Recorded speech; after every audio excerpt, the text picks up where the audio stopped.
kali ini, Lensa Global akan membawakan anda perkembangan semasa dan terkini yang berlaku di seluruh pelosok dunia. Kita bermula di Eropah, di mana banyak perkembangan terkini telah berlaku sepanjang minggu ini. Kira-kira 18 orang terbunuh pada Isnin lalu apabila sebuah peluru berpandu didakwa milik Rusia membedil sebuah pusat beli belah yang sibuk di Kremenchuk, Ukraine. Presiden Ukraine Volodymyr Zelensky menyifatkan serangan tersebut sebagai salah satu tindakan pengganas paling kurang ajar dalam sejarah Eropah.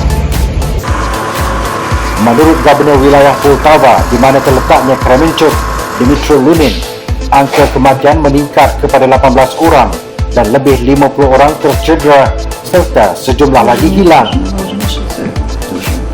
Terdahulu, Zelensky berkata lebih 1,000 orang awam berada di pusat beli belah itu ketika peluru berpandu terbabit mengenai bandar itu yang mempunyai populasi seramai 220,000 orang sebelum perang meletus. Video yang dikongsikan oleh Presiden Ukraine menunjukkan pusat beli belah itu diselubungi nyalaan api dan puluhan penyelamat serta truk bomba berada di pekarangan. Perkhidmatan kecemasan turut menyiarkan imej menunjukkan kesan bara yang terdapat dalam bangunan terbabit dan pasukan bomba serta penyelamat cuba untuk membersihkan serpihan. Tentera udara Ukraine pula berkata pusat beli belah itu diserang dengan peluru berpandu anti kapal KH-22 yang dilancarkan pengebom Tu-22 dari wilayah Kursk di barat Rusia. Sejurus selepas itu, Presiden Ukraine juga telah berkongsi rakaman CCTV saat-saat bedilan peluru berpandu tersebut ke atas pusat beli belah yang malang itu. Pada 23 Jun lalu, Pusat Aeroangkasa Jerman DLR, agensi yang bertanggungjawab ke atas program angkasa lepas Jerman, telah menjalankan sesi ujian ke atas robot kawalan jauh di sekitar gunung berapi paling aktif di Eropah, iaitu Gunung Etna yang terletak di Sisili, Itali. Pada ketinggian 2,600 meter di lereng gunung tersebut, agensi itu menjalankan simulasi bagaimana situasi yang akan dialami oleh angkasawan di bulan dan Maret pada masa akan datang. Gunung Etna dipilih kerana ia mempunyai permukaan yang hampir sama dengan permukaan bulan dan Maret. Projek yang dinamakan Arches merupakan projek kerjasama antara Pusat Aeroangkasa Jerman dengan Agensi Angkasa Lepas Eropah yang memfokuskan kepada pemantauan lautan, eksplorasi sistem solar dan intervensi krisis di tempat yang berisiko untuk aktiviti manusia.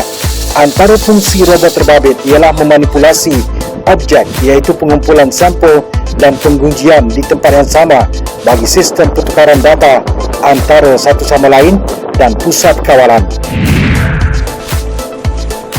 Pemimpin negara G7 berikrar mengumpul dana swasta dan awam sebanyak 600 bilion dolar Amerika bersamaan 2.6 triliun ringgit dalam tempoh 5 tahun akan datang untuk pembiayaan infrastruktur bagi menyaingi projek inisiatif jalur dan jalan BRI China.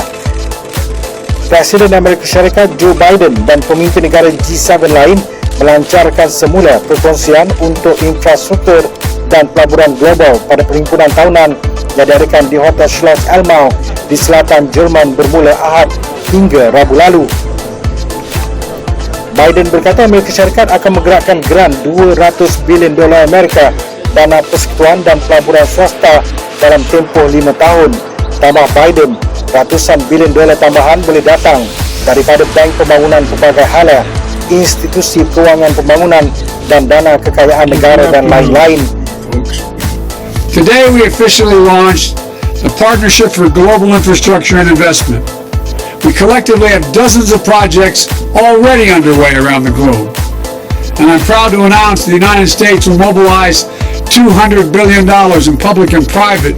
Sementara itu, Presiden Suruhanjaya Eropah Ursula von der Leyen berkata Eropah akan menggerakkan dana sebanyak 317.28 bilion dolar Amerika bersamaan 1.3 triliun ringgit untuk inisiatif sama.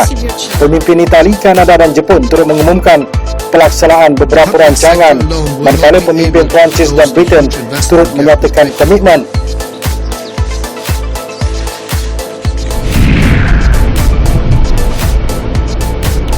Presiden Indonesia Joko Widodo telah menawarkan diri untuk menyampaikan mesej daripada Presiden Ukraine Volodymyr Zelensky kepada pemimpin Rusia dalam usaha untuk menjadi pengantara keamanan.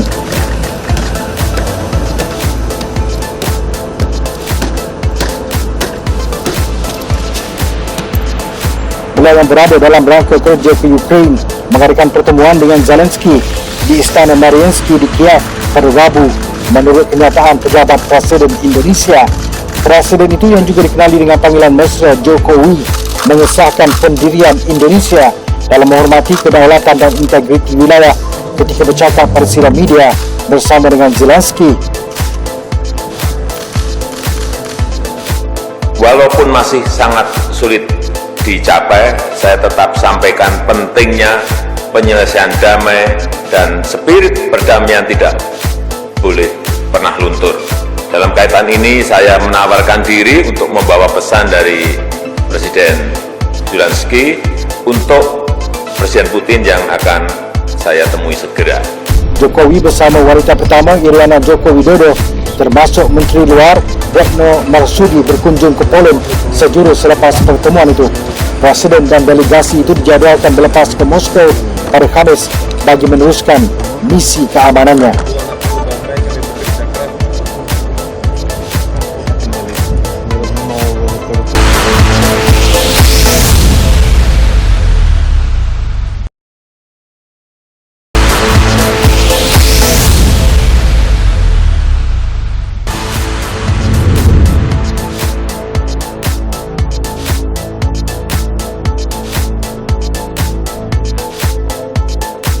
Pada 24 Jun yang lalu, Mahkamah Agung Amerika Syarikat memutuskan perintah larangan pengguguran anak yang mencetuskan pelbagai sokongan dan bantahan di seluruh negara angkasa tersebut.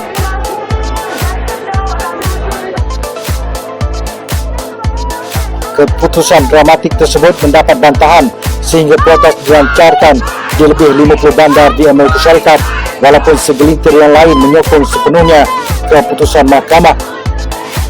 Kira-kira separuh dari negeri Amerika Syarikat dijangka menguasakan sekatan dan larangan baharu selepas mahkamah membatalkan keputusan Roe vs. Wade 50 tahun lalu. Sebanyak 13 negeri sudah mengharamkan pengguguran anak serta-merta. Presiden Joe Biden menyifatkan keputusan itu sebagai kesilapan tragis. Jelasnya, ia akan merisikokan nyawa dan kesihatan wanita. Keputusan mahkamah itu menunjukkan kira-kira 36 juta wanita yang mempunyai umur reproduktif kehilangan akses menggugurkan anak di negeri mereka. Sementara itu, peserta protes anti pengguguran anak meraihkan larangan tersebut. Kes Mahkamah Roe vs. Wade 1973 menyaksikan Mahkamah Agung memutuskan undian 7 berbalas 2 mengenai hak wanita menggugurkan anak dilindungi oleh Perlembagaan Amerika Syarikat. Keputusan itu memberikan wanita Amerika Syarikat hak mutlak menggugurkan kandungan semasa 3 bulan pertama kehamilan. Sekurang-kurangnya 53 pendatang tanpa pengenalan diri maut selepas terperangkap di dalam truk trailer yang ditemui ditinggalkan dalam panas terik di Texas. Pendatang yang meninggal dunia, kebanyakannya warga Meksiko, ditemui pada 27 Jun lepas di kawasan perindustrian di pinggir San Antonio, Texas, kira-kira 250 km utara sempadan Amerika Syarikat Meksiko. Pihak berkuasa tempatan mendapati pintu belakang trailer terbuka dengan timbunan mayat di dalamnya, manakala yang lain bergelimpangan berhampiran. Truk itu telah dibiarkan dan diletakkan di sebelah beberapa landasan kereta api ketika suhu meningkat sehingga 39.4 darjah Celsius. Lebih sedozen mangsa yang terselamat dibawa ke hospital kawasan untuk rawatan strok haba dan keletihan, termasuk 4 kanak-kanak bawah umur. Truk itu mungkin membawa kira-kira 100 pendatang, tetapi jumlah sebenar masih tidak jelas. Menurut pegawai penguasa undang-undang tempatan dan persekutuan yang diberi taklimat mengenai siasatan, insiden itu menandakan kehilangan nyawa terbesar dalam rekod daripada percubaan pemerdagangan manusia. Engine 52 arrived and found the trailer, as Chief McManus mentioned.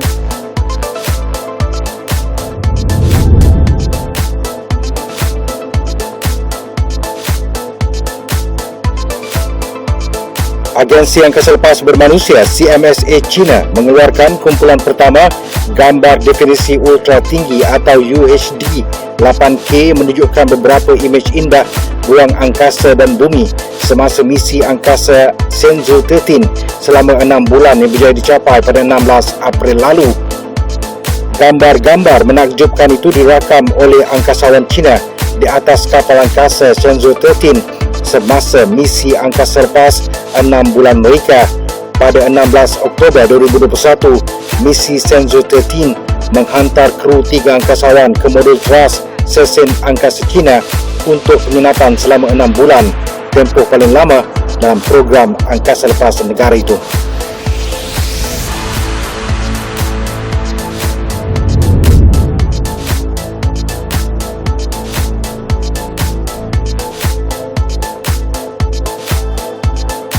Ferdinand Marcos Jr. mengangkat sumpah sebagai Presiden Filipina yang baharu di Museum Negara di Bandar Manila pada Khamis lalu.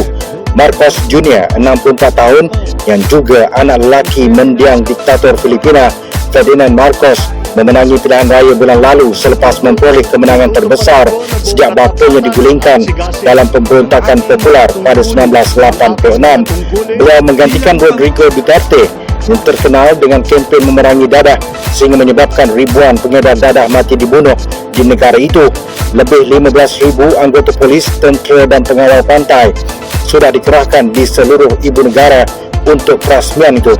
Majlis angkat sumpah itu diadakan beberapa hari selepas Mahkamah Agung menolak percubaan terakhir untuk membuat Marcos Jr. hilang kelayakan daripada pilihan raya dan menghalangnya daripada memegang jawatan presiden. Dalam ucapannya selepas mengangkat sumpah, Marcos Jr. yang popular dengan panggilan Bongbong merakamkan penghargaan terhadap rakyat Filipina yang telah memberikan kemenangan besar kepadanya. Marcos Jr. menjadikan usaha menangani inflasi, meningkatkan pertumbuhan dan meningkatkan pengeluaran makanan sebagai keutamaannya. Selain itu, Marcos Jr. berjanji untuk mempertahankan hak Filipina ke atas Laut Cina Selatan yang dituntut oleh China.